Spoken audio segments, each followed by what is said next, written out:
Coming up on Freshdew. A year extended to 2, extended to 3. I started getting a little anxious.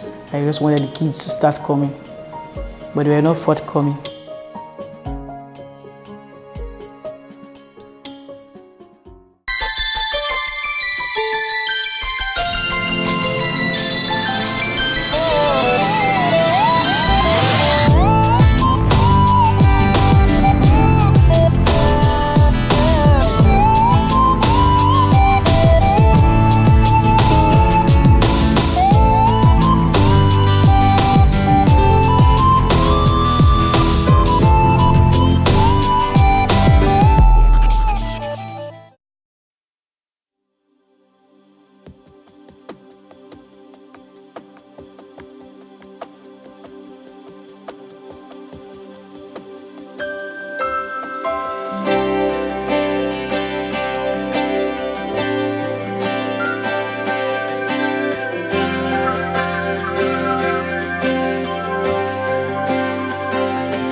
Wouldn't be enough to thank you for all the things you've done for me. Lord, I give you all of the praise.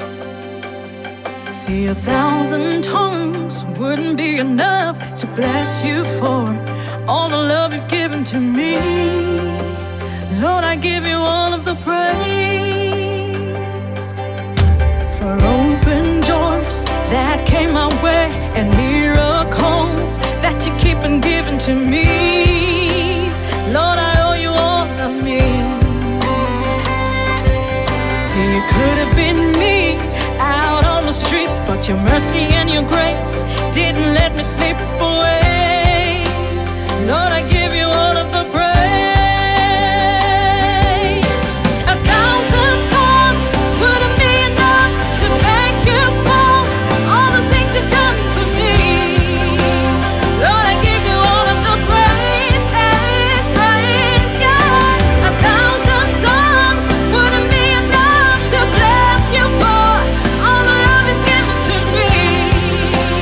Lord, I give you all of the praise. Lord, I give you all of the praise.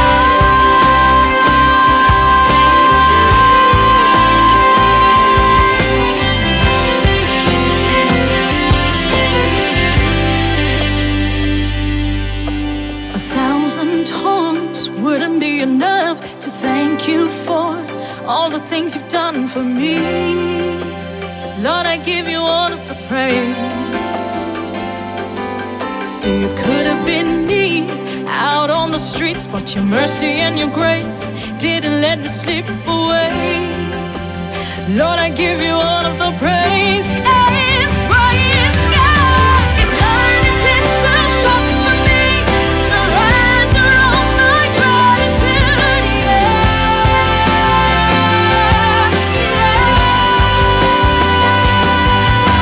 Eternity's too short for me to render all my gratitude.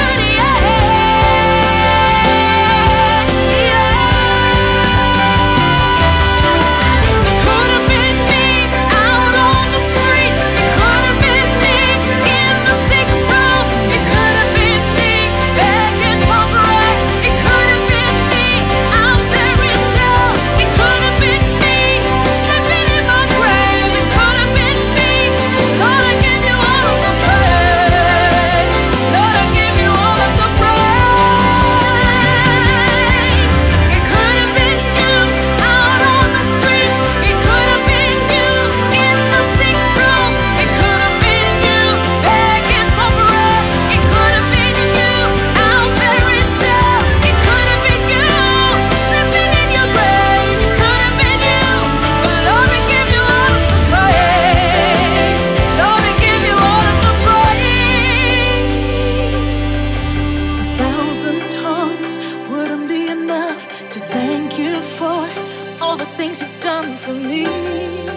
I give you all of the praise.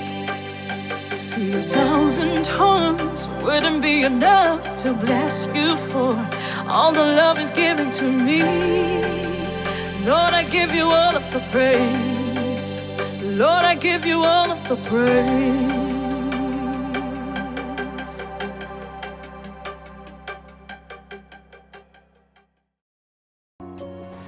I am Okeo Peter. It was on Tuesday. I was in my office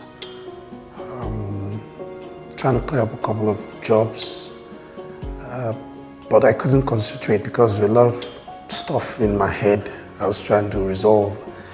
A lot of thoughts flooding my mind. I was supposed to make a decision, and in my confusion, I just heard in my spirit, run to church. And it just clicked. I was like, okay, that's what I'm going to do. I picked up my key, drove down straight to church. I called my FOG leader and I said, I need to see pastor. And he said, oh, you need to get an appointment. And I said, I don't have one, but I need to see pastor. So I got to church. I filled the visitors form. The front desk asked the same question. Do you have an appointment? I said, no, I don't have an appointment, but I really need to see pastor. And I just filled the form in faith, and she took the form right in. Within a few minutes, she came back surprised, and she said to me, pastor said she would see you. I could see the surprise on her face, and she said to me, this really happens. And I said, oh, I'm the favored one. I was ushered into her office, and when I met her, she said to me, young man, what is the issue? I was in a meeting and God said I should see you. I had to stop this meeting to see you. And those words meant a lot to me because it was just like what I wanted to hear. I mean, like God said she should see me. God was aware that I was in the midst of, this confusion, that I had to make a decision and all of that. And I went into counseling with her. I got married to my beautiful wife 2011, and we had agreed personally that we didn't want to have children in our first year of marriage. We didn't do any medical procedure or didn't take any preventives. It's just a simple act of faith. We don't want to have children. If they can't, fine, But a year extended to 2, extended to 3. I started getting a little anxious. I just wanted the kids to start coming, but they were not forthcoming. And it became a major challenge. As a little girl growing up, I never used to have a regular menstrual cycle. Sometimes I could just see my period 5 or 6 times in a year. I knew it wasn't okay and something was wrong. I consulted my doctor and he said it was going to regularize with time. And so I took his words. So I decided to go for another checkup this time. And I wanted to use a foreign doctor this time. When I got there, she said I was going to do hormonal profile. Whatever the result is, then they will take from there. But first of all, I was going to do a pregnancy test. Urine sample was taken. They came and they told me it was weak positive. I was wondering which is weak positive. I said, okay, but to be very sure, I should just do blood, but it's weak positive. I didn't want to do blood because if urine is saying weak positive, obviously it's positive. When I second thought, I just said, just do. And I did with the blood, and the result came out positive. All the excitement, so excited, called mom, called family, and finally it's positive. Second week in January, the next year, I decided to just go for a scan and see how baby was doing. I went, the sonographer was checking and checking and checking. And he would ask me, madam, did you say you did the pregnancy test? I said, yes. He would check again, check, and I asked, when did you do this test? I was wondering why he was asking so many questions. After a while, he said, I can't find anything. Immediately, the whole joy and excitement just went down. I went back home feeling very depressed, very depressed. I had to return to the doctor to tell them, this is what happened. I didn't bleed, but the pregnancy is not there. She tried to find out what would have gone wrong, and she couldn't give me any correct explanation. But she dared to do the scan on her by herself, and she discovered I had PCOS, polycystic ovarian syndrome. And so she said I was going to be placed on medication for a while. That was the beginning of my drugs taking. I took drugs and drugs and drugs. I became a walking pharmacy. Unfortunately, it didn't produce the results that were intended. I took a lot of drugs, and sometimes it made me bleed. Sometimes I could bleed for 2 weeks, 3 weeks, I'm bleeding. It was so much on me.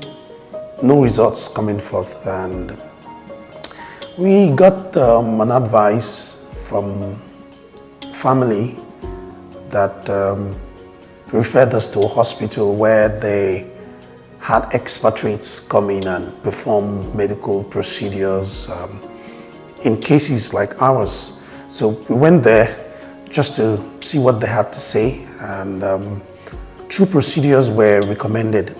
The first was ovarian drilling, which was supposed to cost about $6,000. There's another procedure, IVF, that was supposed to cost about $10,000. So we had about $16,000, you know, if we wanted to do the procedure. And in fact, from the meeting when we were with the doctor, you could see in my wife's eyes that she was just tired of everything and she just wanted something that would work. And when we came out, I asked him what he thought about what the doctor said. And he said, I'm not so comfortable. I think I'll just make up my mind next week. Next week I'll think about it. It just didn't go in well with my spirit. I just felt it wasn't what God wanted for us. And it was in the midst of that I knew I had to see Pastor, and I had to leave my office to see Pastor that day. I told her the history of my life, you know, my marriage.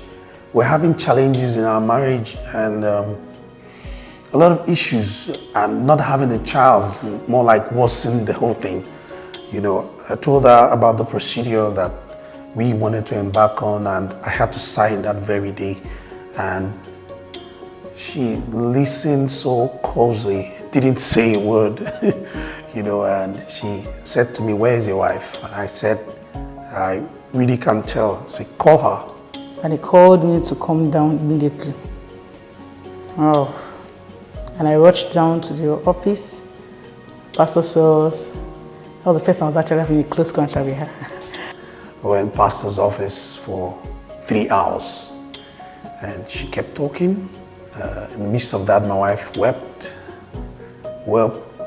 so closely. She just wouldn't stop crying. And for the first time, I could see her frustration.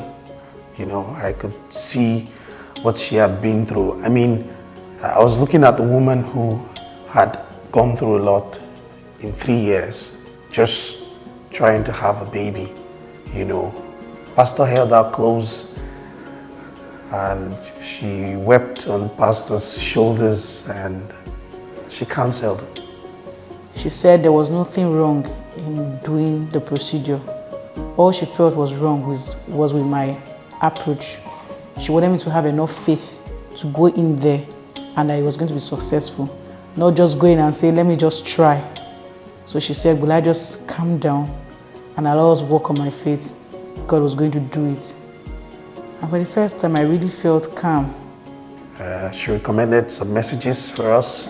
Mark 11, 22 to 24 and more. Then also referred my wife particularly to Sarah's Corner on the website. should study the articles. And it was more like a simple remedy because I wasn't told to do like 34 days fasting, for things that are this serious. And she just gave us scriptures. She gave us messages to go and listen to. Say, feed on this message. This is a faith journey for you. I can remember her words clearly. They never left me. She said, I am sure, absolutely sure that God is going to do a miracle in your life. And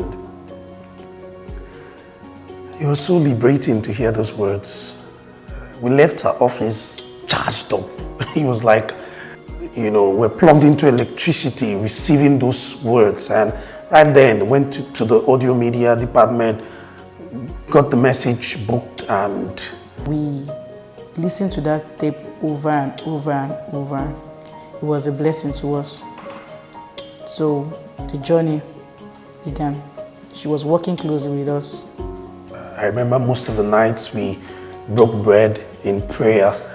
And amazingly, it was an interesting time. It was like we just got born again afresh. I discovered that I wasn't so worried and anxious like I used to. I knew that God was just taking things gradually with me and just taking me to that particular point where I wanted to be. And 6 months, 8 months, we returned for counseling, and she asked how we were doing.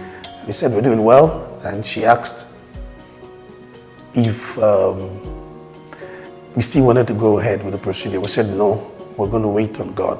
And she encouraged us again, prayed with us, and we left. January or late December, I and my husband had a serious misunderstanding, and so he traveled, actually for a production, not because of the misunderstanding. I had some production I had to do in Lagos, so I just capitalized on the whole opportunity and I traveled to Lagos. While I was in Lagos doing my work, I slept in the night, and around 2 a.m. I woke up from something that seemed like a dream, vision, if you would like. And right there I was seated in a white room with a couple of friends. We're gisting, and all of a sudden it translated into a reception, and then it had 2 doors, and then the lady walked in from one of the doors, handed me a paper and said, "Congratulations, sir. Your wife is 3 weeks and a day pregnant." And I was shocked. I said, "No, it's not possible." And you know how dreams are. It was like there was a zoom lens that was to the paper, and I could see 3 weeks and 1 day. It was in the midst of that I woke up from sleep, all sweating and all of that. And I sent my wife a text message. Before then, I'd just gone online and Googled pregnancy test result just to reaffirm what I had seen. But unfortunately, I couldn't see anything that looked like it. Most of them were basically foreign pregnancy test results. I had so many detailing. So I was looking for just 3 weeks and a day just to affirm what I had seen. But I didn't see anything. Right there in my spirit, I knew that the miracle had happened. He sent me a text and said, "Please, can you just do a pregnancy test? You'll be 3 weeks and a day pregnant." When I got it, number one, I was first of all angry. In the midst of anger, I just said, I am not doing any tests, I'm not pregnant. Also, I didn't want to go through the trauma because I've done a lot of tests. You can't even think of it. When I got her reply, I wasn't shocked. She said to me, "I'm sorry, I cannot do any test now because I'm not ready for any form of trauma." That made a lot of sense because it's some months, even when we were trusting God, she bloated and you were like, "Oh, the miracle happened," and only for the test results to come back and nothing. So I just understood, just kept quiet, returned back to Port Harcourt after my production, and I met her sick. And he came and said, "What's wrong with you?" I said, "I just feel somehow. I've taken medication." He said, "Oh, what medication?" I just showed him. He said, "Okay." I left. And came back and told me he wanted me to do a pregnancy test again. I said, okay, just give me 1 week. I will do malaria test first. If malaria test says negative, then I will think, well, let me do malaria test first. We waited, and it was 2 days. You looked at me, I was still a bit down. I said, please. I said, no. I will do it later. I really don't want to feel terrible, because if I check and it's negative, I'm going to feel more terrible. But later, I just checked, and I just checked. In fact, the funny part is that when I put this strip, I had to close my eyes and just leave it. After a while, before I went back and I checked, I was 2 red lines, positive. I didn't believe. I ran downstairs and I couldn't just understand. I went back and I checked the second. I put the third one and I labeled them sample 1, sample 2, sample 3. I just wanted to be seeing 2 red lines, 2 red lines, 2 red lines. And I called my husband and I said, where are you? Please come home. I rushed home, got into the house. The parlor was empty. So I walked into the bedroom, opened the door, and she laid weeping. And the first thing that came to mind, like, what? Something terrible must have happened. And with tears in her eyes, she looked into my eyes and she said, sweetie, 2 lines. I didn't know what that meant. 2 lines, what is 2 lines? And she had used the pregnancy strip, and usually she would do a lot of tests and would see a single line. And that day, she saw 2 red lines, and she told me, I am pregnant. And I can't even say how I felt. I wasn't shocked, but I was relieved. I think that's the right word to use. I was relieved. I was like, oh, finally, it's happened. I mean, it has happened. And I just quietly walked into my room as a strong man, and I began to sob a little, quietly, silently. He called Pastor Ketch and booked an appointment. I went to see her. All she said was, praise belongs to you, great and mighty God. Your anthem, Lord, we raise, great and mighty God. Made a lot of prophecies, and we're so excited. After the prayers, we left the office, and it was more like a countdown to the baby coming forth. I went through the pregnancy to do nothing, no sickness, nothing. The 9 months was peaceful. So that we were all waiting for the EDD, and the day finally came. 12 hours, she hadn't come forth with the baby, and after a long wait, the doctor decided it was time to carry out a medical procedure. And then again, I called Pastor and I said, this is what the doctor is saying. And she said, what do you want? And I said, Pastor, let's go on with the procedure. And she said, very well, put your wife on the phone. And she prayed for her on the phone, and we got into surgery, and within 45 minutes, I guess, I was praying, but was also, timing. The baby came forth, and kept praying until the mother came forth, and it was such an exciting time. It was so amazing to see what God had done. God kept Jaden. God kept me. Jaden came out strong, mother alive, the child alive. I want to appreciate God for bringing us to a place like this. God will hear the word. The word changed my life. The word kept me. The word preserved me. The word brought forth Jaden. And we are grateful to God. Everyone just has to cling to the word. The word works. Jaden is a proof that the word works. God does not forget his own, not for a minute. We say thank you to God. We say thank you to our pastor. We thank you to the church. We say to God be all the glory forever. Amen.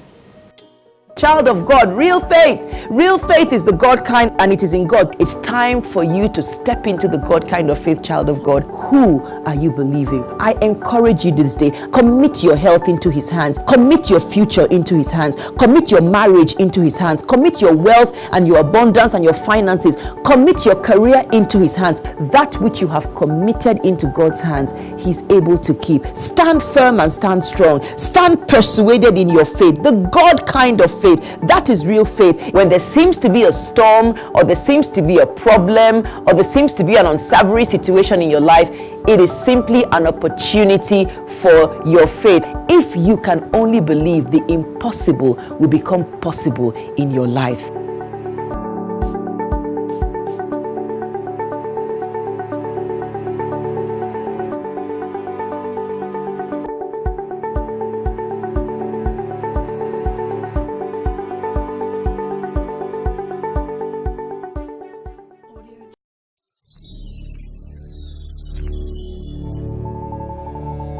Come with us as we expand our circle. Come, let us conquer new grounds together. Let us reach for greater heights together. Share the vision, share the provision, and share the blessings. Come, become a partner today. Here's how to join the Freshdew Partnership Circle. Go to freshdew.tv, register, and that's it. You become a partner. Financial partners can give online by clicking the Give to Freshdew link on the homepage, or by making deposits at any Diamond or Guaranteed Trust Bank branch nationwide.